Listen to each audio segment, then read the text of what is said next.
କୁହାଯାଏ ଯେ ଗୋଟେ ବାପାର ହାତ ବାପା ଯେମିତି ବି ଅବସ୍ଥାରେ ଥାଆନ୍ତୁ ପରିବାରରେ ଥିଲେ ସେଇଟା ସେ ପରିବାର ପାଇଁ ବହୁତ ବଡ଼ ଗୋଟେ ସାହସର କଥା ସେଇଟା। ତ ଆଜି ସେଇ ଜିନିଷଟା ଆମେ ହରେଇ ଦେଇଛି, ଆମ ପରିବାର ହରେଇ ଦେଇଛି।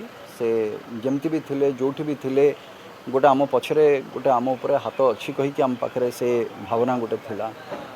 ଆଜି ସେଇଟା ହଟିଯାଇଛି, ସେ ହାତଟା ଆମ ପାଖରୁ ଦୂରେଇ ଯାଇଛି। ତ ଚାରିପଟ ତ ଅନ୍ଧାର ହିଁ ଅନ୍ଧାର ବର୍ତ୍ତମାନ। ତେଣୁକରି କ'ଣ କରାଯିବ, କେମିତି ହେବ, କ'ଣ ହେବ, ବର୍ତ୍ତମାନ କୌଣସି ନିଷ୍ପତ୍ତି ନେଲେ କାହାକୁ ପଚାରିବା, କ'ଣ କରିବା, ଆଉ ସେ ଜିନିଷଟା ନାହିଁ। ଏବଂ ଜଣେ ଜଣେ ଜଣେ ଜଣେ ଛାଡ଼ିକି ଚାଲି ଯାଇଥିଲେ, କିନ୍ତୁ ଶେଷ ଭରସା ଆମର ଉତ୍ତମ ଭାଇ ହିଁ ଥିଲେ।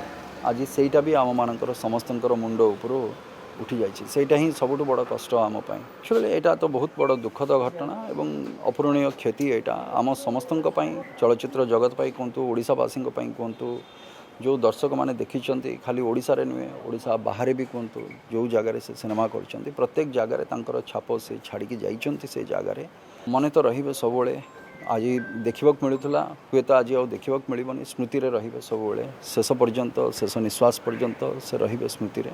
ବର୍ତ୍ତମାନରେ ଆଉ ଅନୁଭୂତି କ'ଣ, ବର୍ତ୍ତମାନରେ ସବୁ ସ୍ମୃତି ହିଁ ରହିଛି ସେ ଜାଗାରେ।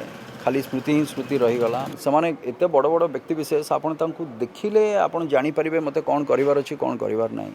ତେଣୁକରି ସେ ବ୍ୟକ୍ତିତ୍ୱ ଗୁଡ଼ିକ ସେଭଳି ବ୍ୟକ୍ତିତ୍ୱ। ଆପଣ ଉତ୍ତମ ମହାନ୍ତିଙ୍କ କଥା କୁହନ୍ତୁ, ବିଜୟ ମହାନ୍ତିଙ୍କ କଥା କୁହନ୍ତୁ, ଅଜିତ ଦାସଙ୍କ କଥା କୁହନ୍ତୁ, ଦୁଃଖୀରାମ ସ୍ୱାଇଁ, ସୁଜାତାନନ୍ଦ, ଦେବୁ ବୋଷ, ମୀନ ଭାଇ, ରାଇ ଭାଇ, ହର ଭାଇ, ଏ ଛୋଟିଆ ଛୋଟିଆ ନାଁ ଗୁଡ଼ିକ ନୁହଁ, ଏ ବହୁତ ବଡ଼ ବଡ଼ ନାଁ। ତେଣୁକରି ଏଠି ମାର୍ଗଦର୍ଶନ ସେମାନେ କ'ଣ କହିବେ, କ'ଣ କରିବେ କଥା ନୁହଁ। ଯଦି ଦୁଇ ପଦ ଆମେ କଥା ହେଉଛେ, ସେ କଥା ଭିତରେ ବି ଅନେକ କଥା ରହିଯାଏ। ସେମାନେ କେମିତି କାମ କରିଛନ୍ତି, କ'ଣ କରିଛନ୍ତି, କେମିତି ଏସବୁ ସମ୍ଭବ ହୋଇପାରିଲା, ତାକୁ ଯଦି କେବେ ଟିକେ ବି ତର୍ଜମା କରିବେ ତ ଆପଣ ଜାଣିପାରିବେ ଯେ ମୋତେ କ'ଣ କରିବାର ଅଛି, କ'ଣ ନାହିଁ, କେଉଁଭଳି ଭାବରେ ଏ ବ୍ୟକ୍ତିତ୍ୱ ଏ ପ୍ରକାର କେମିତି ସମ୍ଭବ ହୋଇପାରିଲା। ସେଇଟା ଅକଳ୍ପନୀୟ ଜିନିଷ, କଳ୍ପନାରେ ବାହାରେ ଥିବା ଜିନିଷଟା ଆଜି ସମ୍ଭବ ହୋଇପାରିଛି। ସୋ ଏ ବ୍ୟକ୍ତିତ୍ୱମାନଙ୍କର ଯୋଗୁଁ ହିଁ ସମ୍ଭବ ହୋଇପାରିଛି ଏସବୁ ଜିନିଷ।